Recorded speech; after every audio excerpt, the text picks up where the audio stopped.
Hello guys, welcome to my channel.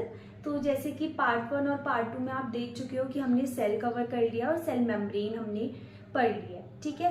तो आपने जैसा कि देखा होगा कि जो सेल मेम्ब्रेन होती है वो सेलेक्टिवली परमेएबल मेम्ब्रेन होती है और जो मूवमेंट होता है सब्सटेंसेस का वो डिफ्यूजन के थ्रू होता है।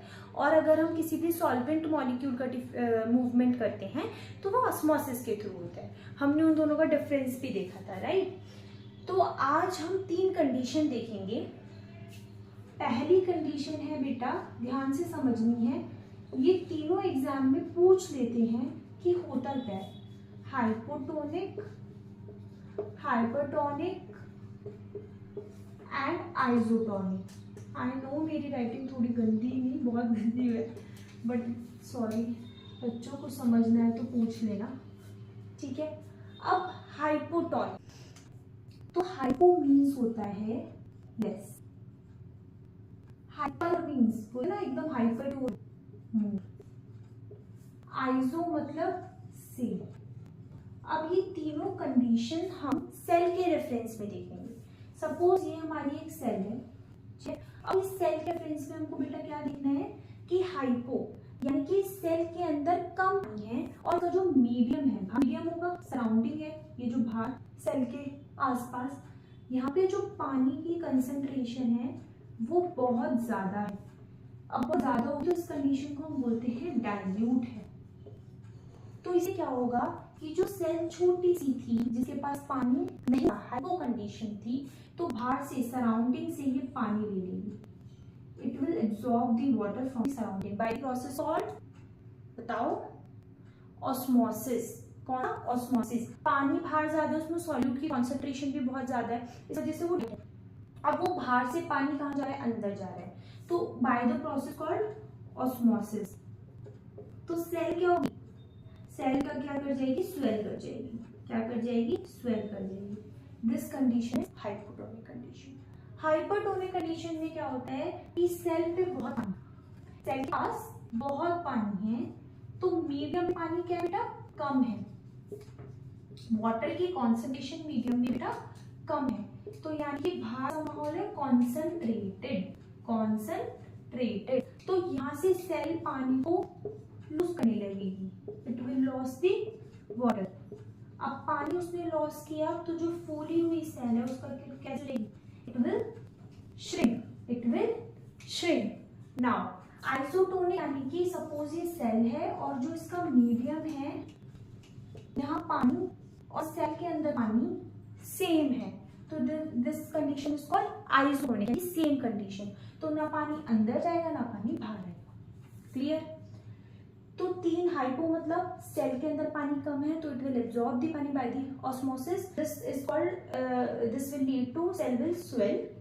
सेकंड, इसमें पानी ज्यादा है तो ये लूज करेगा पानी को, तो सेल श्रिंक हो जाएगी और बाहर का मीडियम कॉन्सेंट्रेटेड है। वहीं आइसोटोनिक में, आइसो मतलब सेम, तो पानी की कॉन्सेंट्रेशन सेल के अंदर में और मीडियम के अंदर भी सेम है, तो ना पानी बाहर जाएगा और ना पानी अंदर आएगा, क्लियर।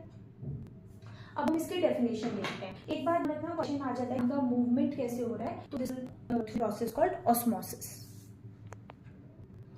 अब सपोज हमसे क्वेश्चन पूछा है एग्जाम में, व्हाट इज हाइपोटोनिक सॉल्यूशन या व्हाट इज हाइपोटोनिक कंडीशन, तो जो मैंने आपको समझाया है आपको वैसे ही लिखना है, और कोई ना ऐसे पैराग्राफ या उसमें नहीं लिखना, इतना इंटरेस्टिंग नहीं लगता वो एग्जामिनर को। आपको ऐसे फ्लो चार्ट में लिखकर आना है।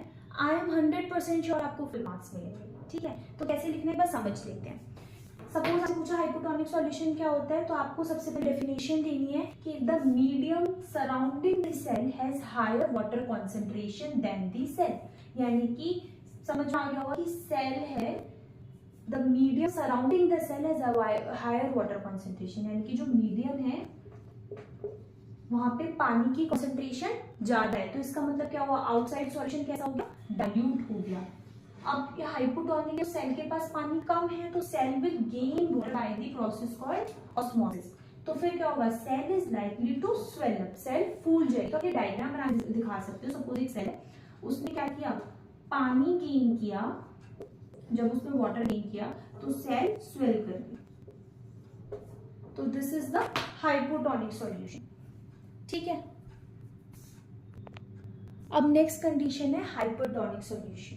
हाइपरटोनिक सॉल्यूशन या hypertonic condition, if the medium surrounding the cell has lower water concentration than the cell. थोड़े से कंफ्यूज हो गए कि मैम आपने हाइपर था, उसका मतलब होता है मोर, बट बेटा किसके रेफरेंस में लिख रहे हैं, इसका मतलब निकालो।